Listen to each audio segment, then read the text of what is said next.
Watching Kyle's unboxing videos again? Yeah, he always finds the coolest... No way! A robot dog? Gotta ask where he got it. Or use your Samsung Galaxy S24 Ultra. Just draw a circle around the dog on your screen, and it shows you where to buy it right in the app. Whoa, I just learned a new trick. And that for once, I beat Kyle to the next big thing. Circle it, find it with the new Galaxy S24 Ultra and circle the search with Google. Get yours now at Samsung.com. Internet connection required. Results may vary based on visuals.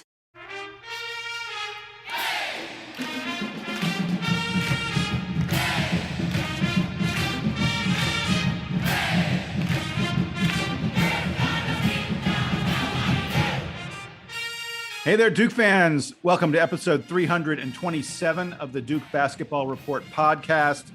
We got some video. We got some clues. We got a little bit of evidence about what next year's, the 2021-22 Blue Devils are going to look like because the team did a scrimmage. Duke Blue Planet recorded it. They claim it's uncut. It's not uncut. There's some editing. But a lot of it is uncut. It's not just, nothing but straight highlights. And I think it gives us some real insight, at least into where these guys are as we are here in early mid-July, still some 3-4 months ahead of the real start of the season. And we're going to break it down for you. All the stuff we saw that was interesting, all the stuff that's worth commenting on, especially as it relates to the newest Blue Devils, the freshmen who are coming on campus for the first time that will be a huge, huge part of Coach K's final season. Before we get to all that, time for introductions. Donald Wine is here with me today. Donald, how you doing? I'm doing just fine. I am here in Kansas City for the week, watching some soccer. So this is why Jason can see my setup is vastly different than it normally is. But one thing that is always certain for us, Death, Texas, and during the summer, breaking down insane game film from practices and treating it like it's a real game. We're really good at doing that. Yes. And unfortunately, by the way, Donald said, I didn't say my name. I'm Jason Evans. He's Jason. He's Donald. Sam Klein could not be with us today. Sam has a job that makes him very busy at times. And he's not able to join us right now, but that's okay, because Donald and I have scrutinized this video and are here ready to tell you everything you need to know about it. Donald, let's start with this. I think we have to talk about Paolo Banchero, first of all. I mean, E5 as they call him. The man can do it all. Wow. I was going to lead with him, and I'm glad we're starting with him. It's clear that he's the best player on the floor. It's great to see. And it's so smooth how he's doing stuff, right? He can hit a three. It looks like it's the greatest three that's ever been shot. He can dunk. He can pass. He can dribble. He can, find his teammates or just set. I mean, he had some where he was even setting up his teammates. And on defense, I know you saw this, Jason. A lot of the times we'll talk about another guy that I thought was one of the best guys on the floor, and Mark Williams. We saw Paolo Banchero guarding him quite a bit during this video. And playing really good defense. He blocked multiple shots. There was one sequence where he blocks a shot, grabs his own rebound, takes it the other direction, leads the fast break, and passes to a wide open teammate for an easy bucket. You said the word smooth. That's also the word that you just can't help but look at this guy and think he just looks so smooth. He played a lot on the wing, even though he's got, center post player size. He displayed really good handle. He is a incredibly smart passer when double teamed. He seemed to hit shots from everywhere on the floor, Donald. I mean, everywhere. He was hitting threes. He was also perfectly willing to take, mid-range jump shots, and in the post, just great touch around the basket. I was struck by how quickly he seemed to score when he got the ball. There's no indecision. There's no waiting for a play to develop or stuff like that. The moment he gets it, he knows what he wants to do with it, and he could get from the wing into the lane in the blink of an eye. In short, he looked like what you expect the number one pick in the NBA draft to look like. And the experts say he could very well be at this time next year, the number one pick in the draft. But before then, he gets to play some for Duke, and God, it's just, he's a special player. There's two types of players, right? There's one player who can take what the game is giving him and kind of react to it. There's guys that go after it and they try to create something out of nothing. He's able to do both. Like it didn't feel forced during that. I mean, it's a 13-minute video. None of his movements appeared forced. He took what the game was giving him, and then he created with it. He used that to create something out of it. And to be able to combine those two traits is not something that you see every day. And that is going to be important, especially for this team, where you can kind of see this is a guy that you can go to, not just to shoot, not just to play defense, but to also pass and create something out of nothing. And having his teammates obviously having the stroke to hit the shots is one thing, but he's putting people in great positions for them to take easy open shots. And again, that's what you want to see, is an offense where it's very efficient in how you create those shots, and it's easy to knock them down. So the video starts, by the way, with Wendell Moore and Jeremy Roach shooting to see who's going to get the first pick. Those guys are the two captains, so to speak. Not that they are officially the team captains. They might be, but in fact, Wendell Moore, I would absolutely expect will be named a captain, unless Coach K does that crazy thing again this year where he has a team leadership, whatever the heck that was last year. That was a sorry excuse for not having a captain. Anyway, they are the guys who are picking their teammates for the 5-on-5 scrimmage. And of course, the way it always is, the way you figure out who gets the first pick is, who hits the shot, and then the other guy misses it. So they take a free throw, then they take a three, then they take a three from the corner, then they take another three. They're doing nothing but hitting their shots, which was a lot of fun. We never saw who ended up hitting the, making more shots than his opponent between Moore and Roach. But I'm going to go ahead and guess that it was Wendell Moore, because he played with Paolo Banchero, and I am sure that Paolo was the first pick in the draft for those Blue Devils. And that second pick, a guy that I want to talk about is Mark Williams. Yeah, that guy. I mean, it was clear once it was like, oh, all these shots are going down. All of a sudden, you just go straight to scrimmage. You're like, oh, okay, so I see how this draft kind of snaked its way through. Yeah, and regarding Mark Williams, it looked to me, and others have commented on this, looked to me like he's put on some weight and some muscle. He did not look nearly as thin as he did last year. No loss of speed, by the way.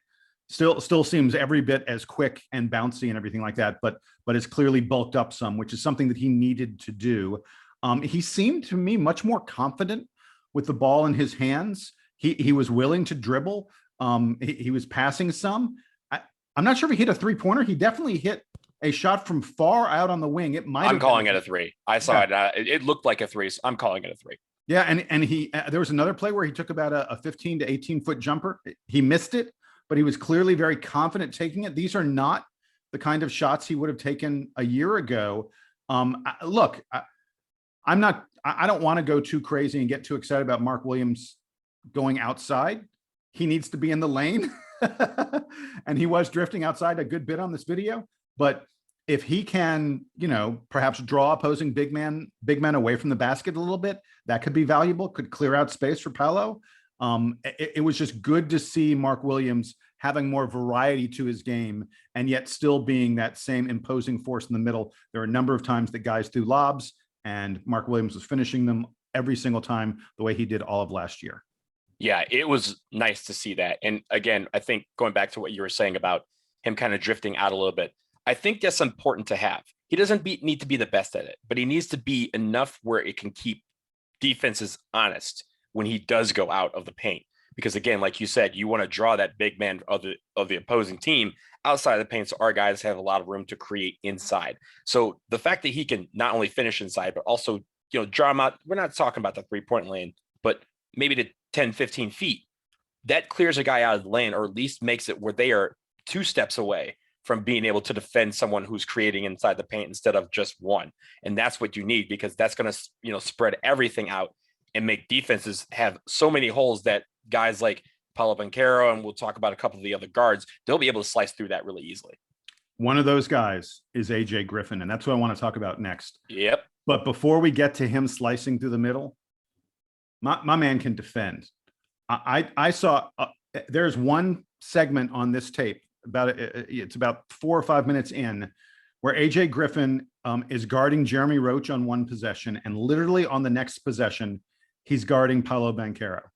I was just like, wow, the fact that this guy is able to guard one of the biggest dudes in the floor and one of the smallest, quickest guys in the floor and he's getting low. And by the way, he wasn't guarding those guys because of switches or anything like that. That was who he naturally matched up against. But like I said, he's getting low, he's getting wide. You can see in his eyes, he's really an engaged defender. There's a ton of effort on the defensive end for him.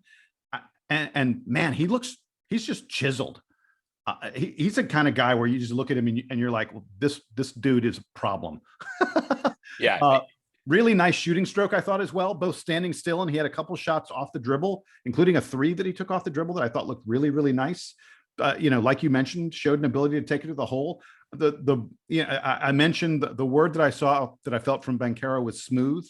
The word that I felt from Griffin was versatility. Just looked to me like a guy who's going to do a lot of things really well. And man, he and Paolo are just going to be a problem for the opposition. I can't wait to see them in real game action. I like that they were going up against each other in practice, that competition. They're not going to be competing for spots on the floor, right? Like they can both start in any starting 5, but the fact that they are not turning down competition against each other, that's only going to make the two of them better. And like you said, the versatility that he showed was incredible. His shooting stroke is fantastic. And we heard a little bit about that, about how he was going to be a really silky smooth shooter, but it was great to see it in, at least via video for the first time. I can't wait to see it in person this fall. So the other 5-star freshman for Duke is Trevor Keels. And I want folks to understand, we are not here just to look at everything through rose-colored glasses. I'm going to tell you that I thought Trevor Keels didn't look very aggressive out there. He played some point guard. I thought his handle looked good. His passing looked fine. But he didn't do all that much, in my opinion. When he took shots, they looked good. And he's, somewhat like Griffin. He's got a chiseled body. He looks really good out there. But I just didn't see the same aggression and confidence from him that I saw from some of those other freshmen. What do you think of Trevor Keels, John? See, I disagree for this reason, and I'm going to push back slightly. I thought I saw a lot more from him because I was focused more on him as a ball handler, because on the court, we want to have a lot of guys that can handle the ball at times.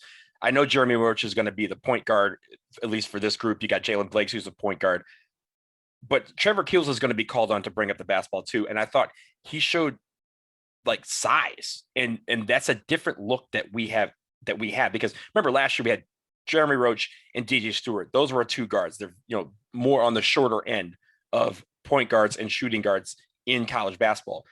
Trevor Keels is like 6'4", and he looked it over, especially when Jeremy Roach was guarding him. So I liked that part. I think the one thing that I would like to see him more, like you said, to be more aggressive, especially going inside, to use that size.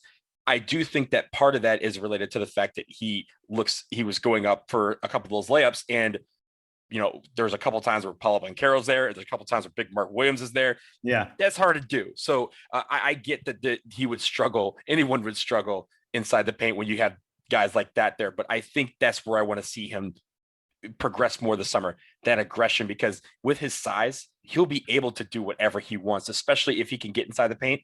He's going to be bigger than most point guards and a lot of shooting guards in college basketball, and he can use that size to his advantage. Well, hey, dude, as long as we're talking about point guards and size, I think one of the interesting developments from this was Wendell Moore played point guard the whole time he was on the floor. And we think of, last year he started doing that a little bit later in the season. He was playing some point guard for Duke, but it was consistent in this scrimmage video. Like I said, at the very beginning, he and Jeremy Roach were the 2 guys who were taking the shots. And I think that's because the presumption by Coach K was that those 2 guys were the 2 point guards. So they were the ones who were going to pick the teams. And then once the game started, Wendell Moore seemed incredibly comfortable initiating the offense. On the one hand, I'm like, oh, he could be the backup point guard. He could be the starting point. It's not outside the range of possibilities that he could end up being the starting point guard. He's a great defender. He showed that at times. And I thought he seemed like a more confident shooter. His shot, he had flashes last year of games where he was, really confident shooting the ball and took a lot of shots and led the team in scoring. Didn't happen often, but it happened a couple times. The guy I saw out there in that scrimmage, and admittedly it's one scrimmage, And he's one of the most experienced players on the floor, probably, second only to Joey Baker in terms of total experience. In fact, in terms of minutes, he's probably the most experienced guy on the team. So, taking advantage of that. But at the same time, I saw a more confident, a more willing to shoot Wendell Moore than I've seen much of his career. And again, I thought his handle and his ability to find teammates looked like a point guard to me. That's going to be important for us, that confidence, because he didn't have that last year. And that was part of our struggle, and his struggles that we kept talking about getting him, a couple of games where he would do great things and showing that confidence, and to have that in a position that is, let's be real, is fairly new to him. It's not like he came up as a point guard. It's not like, we gave him the ball at times last year, but he wasn't our full-time point guard. He was just kind of doing that on spot duties. Now it could be where like you said, he did this whole video and he seemed like he was playing point guard the entire time.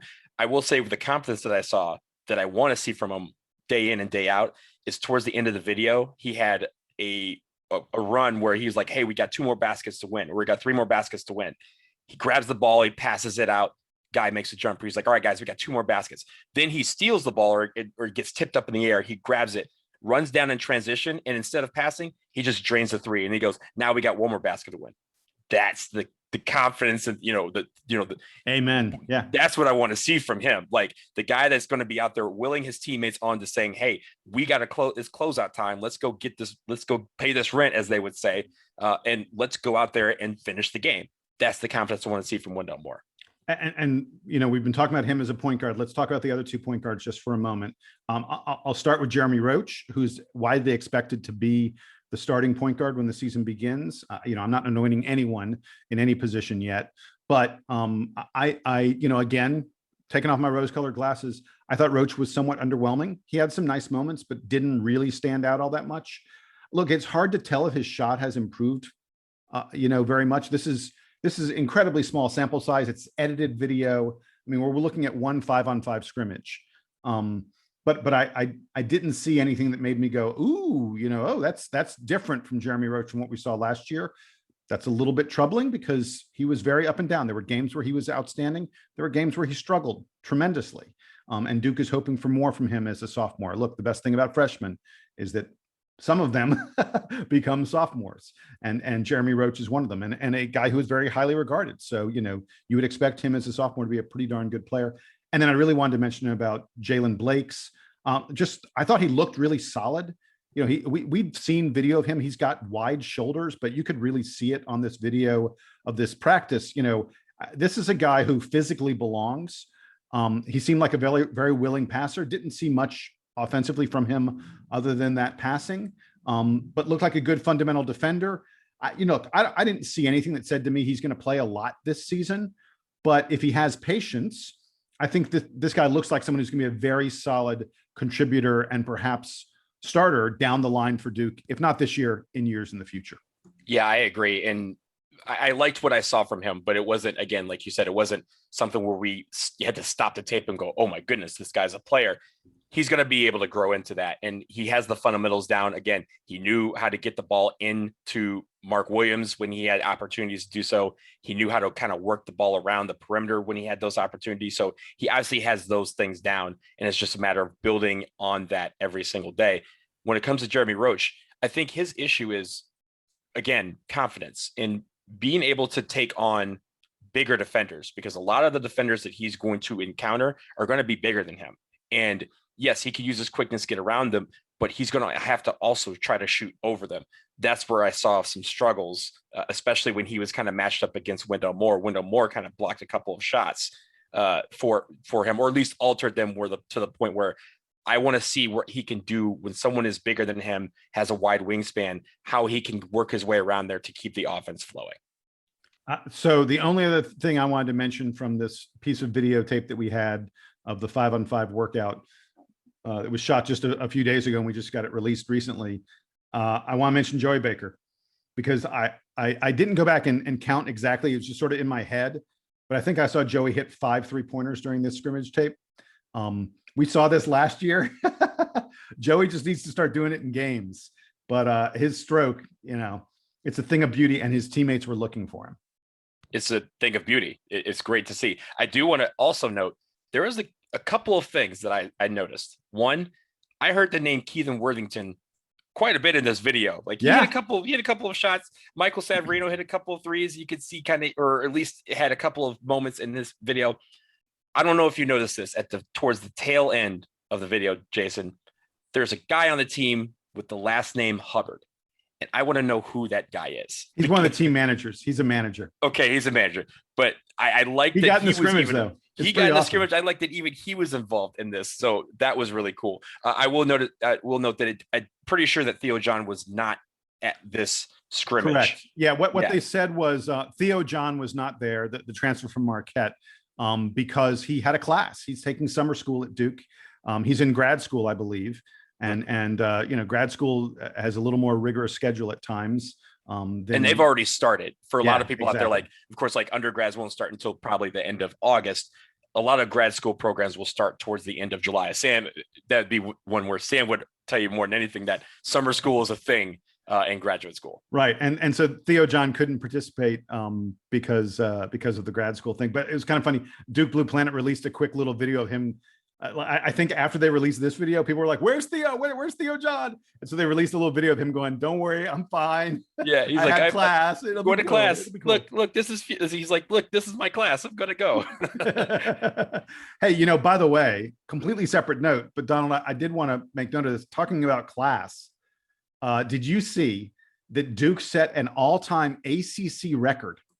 615 Blue Devil student athletes were named to the ACC Academic Honor Roll. That means that they had a GPA of 3.0 or higher. 615 Duke student athletes made the ACC Honor Roll. That is an all-time ACC record. Wow, what an impressive, amazing feat by the Duke Athletic Department and by these athletes. Duke, by the way, of course, setting a record, Duke led the ACC in honor roll selections this year. Notre Dame was second, 593, about 20 less than Duke. Then a big drop down to Virginia. It was only in the 400s. UNC was in the mid 400s. And again, Duke had 615. Duke has led the conference in the number of student athletes making the honor roll in 33 of the past 34 years. The reason Theo John was at class is because at Duke, the athletes go to class and they study and they get good grades. And it's just really, really impressive to hear something like that, to set an all-time ACC record for athletes achieving the honor roll. I mean, for me, the question is, there were 615 you said that made the honor roll. Why wasn't it 616? I mean, what happened? Did they talk to a couple of the students, say, hey, hold back so that we can improve on this record? Because by my count, 616 athletes, that's damn near almost everybody that is considered a student athlete at Duke University. So that is a job well done for everyone. I it's great to see your peers do well. It's even better when they also are excelling on the field and in the classroom. So it's really, really cool to see that many students. That's just an unfathomable number. That's awesome. Yeah, it's really great. Hey, we're going to take a quick break. When we come back, Team USA is in some trouble. They need Coach K. We'll talk all about what's going on with the U.S. Olympic team, piling up the losses when we come back from this quick commercial break.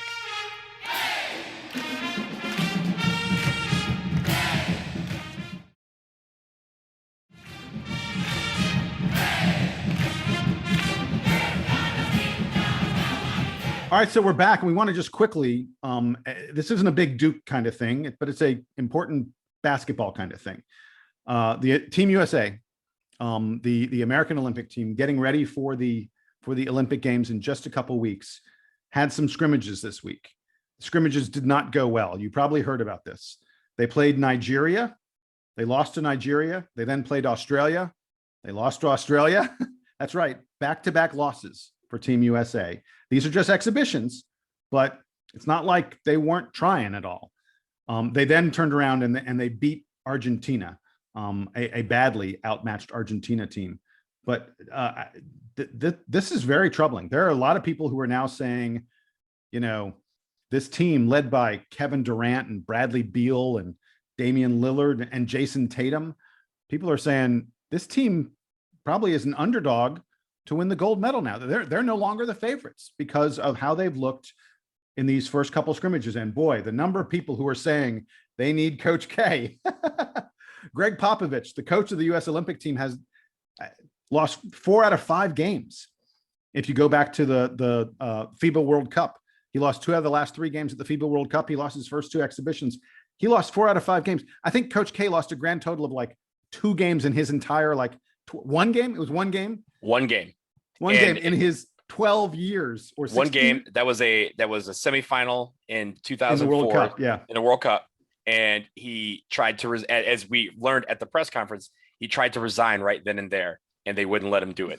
He then went on to go 79-1. So that's the throughout his career. So yeah, it's a big deal because it's the United States and it's basketball. This is our sport. This is the one sport that we're always dominant at. And I mean, people are even coming out with the memes of like the 2008 team eating at a Wendy's at a gas station, and then the next day they go out and beat some team by 50. Like that is what people expect from USA men's basketball. Women's basketball, by the way, crushing it.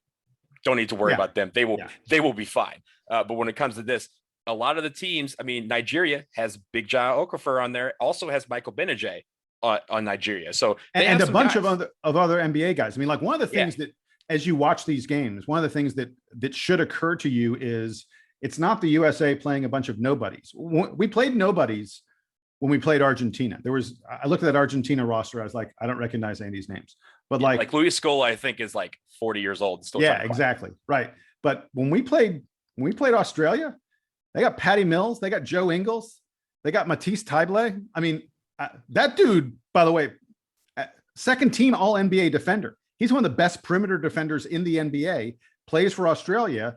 I mean, this Australian team was really good, and the Nigerian team is full of current NBA players. Not necessarily folks who a lot of them are people who have like Nigerian parents. It's kind of a funky thing going on. Like Jahlil Okafor is not a guy who spent a lot of time in Nigeria, but he's suiting up for him and playing pretty well. I mean, for Australia, is this the point where we say that they're better addition by subtraction by not having Ben Simmons? It might be a better team. Is this? I'm just trying to make sure that's the point that we insert that into the conversation. But anyway, but yeah, like that is the thing is 10 years ago, we'd be playing teams and you would have no idea who half these guys are. Now people are going to tune into these Olympics and they're going to see, doesn't matter if it's the US versus someone else. It could be 2 different teams, but you're going to see players that you have seen on a regular basis in the NBA play or in the past in the NBA. Because of course, a lot of guys will play in the NBA and then return to their home countries to play basketball or go somewhere in Europe. So these aren't terrible losses in the psyche of, hey, we're playing nobodies and we got beat by scrubs. That's not the case. But it is concerning because for the US, we are used to dominating everyone we see on the basketball court, both the men and the women. And when the men aren't holding up their end, people panic, especially when they're exhibition games. Now they have 2 left. They play Australia again, and then they play Spain before they head over to Japan. Those are 2 very big tests. But at that point, that Spain game, they could have the guys back from the NBA Finals. We have Devin Booker, Drew Holiday, and Chris Middleton, who are not yet on the team because they're playing in the NBA Finals. So the question for them is just consistency and chemistry. Can they get it together? Because if the chemistry's there, we'll be fine. That's what Pop has to work on. But right now, it doesn't look good because these guys clearly seem like they just got on a basketball court with each other a few days ago. Yeah.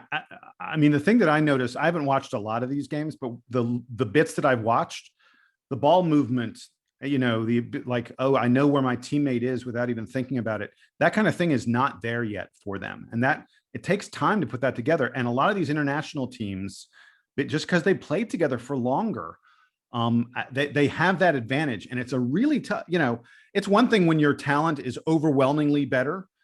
But as we've discussed, the U.S. talent is not overwhelmingly better against a lot of these teams. And when it's not, the fact that they've played together and we haven't is a real problem for us. And that, by the way, is something that Coach K recognized and took care of.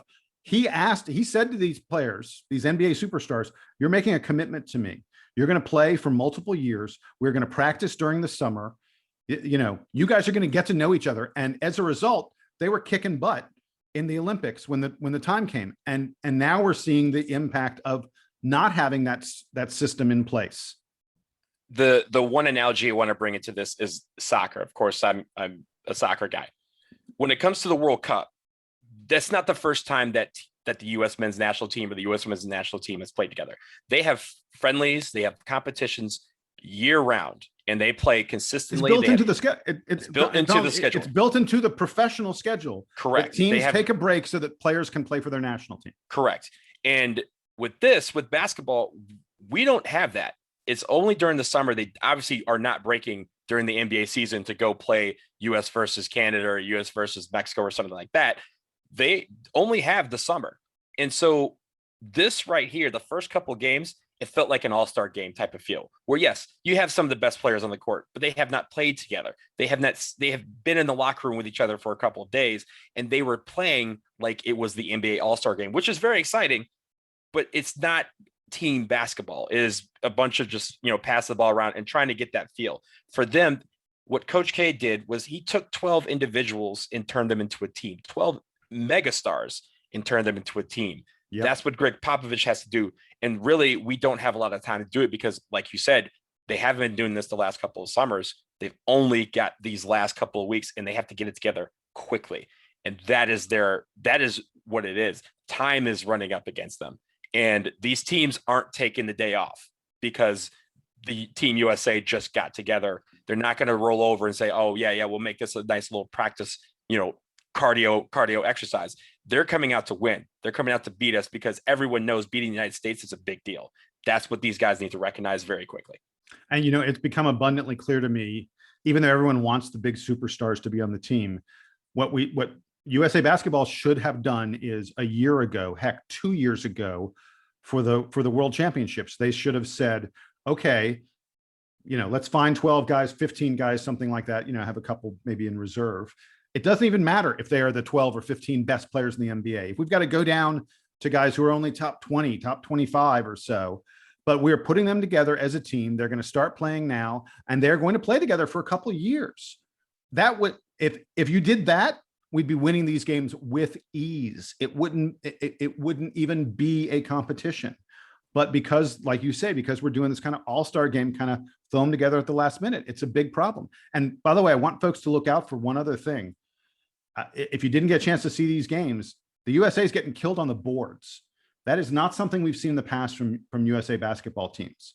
We got out-rebounded by Nigeria 46-34. That's a butt kicking on the boards. The USA only had 7 offensive rebounds against Nigeria. Nigeria had 13 offensive rebounds in that game. Against Australia, we got out-rebounded 32-25. There was not a single player on Team USA who had more than 4 rebounds. And meanwhile, for Australia, noted basketball superstars, Jock Landale and Nick Kay. I'm sure you've heard of Jock Landale and Nick Kay, right, Donald? Who are these guys? By the way, Jock Landale, that's like the most Australian name I've ever heard in my life.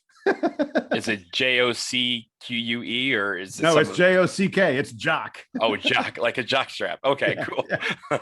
Anyway, Jock Landale and Nick Kay, the big men for Australia, had 16 rebounds between the two of them. Again, that's almost the total that all of Team USA had. This is a problem. They've got to they got to get better on the boards. They got to board as a team. And on that note, they go when they entered their group play at the Olympics, they're in a group with Iran, France, and Czech Republic. But France, of course, you know what that means. That means Rudy Gobert, only, one of the best defenders in the NBA and one of the best rebounders in the NBA, is going to be staring them in the face. They're going to have to be able to compete with that. Iran has a couple guys that are over 7 feet that can also rebound, that have seen limited European experience. This is going to be something that they're going to need to figure out very quickly, because again, these teams are not going to take the day off when they come up against the United States. They're only going to work that much harder. France is really good, by the way. They are a definite medal contender. And a week ago, I wouldn't have said this, but at this point, I'll say it. I won't be shocked if the USA falls to France in group play. I don't think the US has ever dropped a game in group play in the Olympics, but it could easily happen with the way things are going right now. I hope that Pop can fix it. I agree. I think there's still time. And honestly, I don't care what people say. the U.S. is still the favorite because we're the U.S., but they have to play like that. And that's the one thing that I'm looking forward to seeing over these last couple of games as they go to Tokyo. Yep. And we'll be paying attention to it and keeping up with it. But that's going to wrap it up for this latest edition, number 327 of the Duke Basketball Report podcast. That was Donald Wine talking to me. I'm Jason Evans. Sam Klein will be back with us very, very soon. We got more NBA draft previews coming your way. We got a special episode again with Jay Billis, talking about DJ Stewart. And we also have one with Jay where we're going to talk all about Jalen Johnson. Dookies in the NBA draft. That's one of our big focuses coming up in the next few days. We'll have those for you. For Donald, again, I'm Jason. Thanks for joining us. Make sure you write to us, DBr Podcast at gmail.com. Until you do, we will sign off. And here's the Duke Band to play us out and take us home.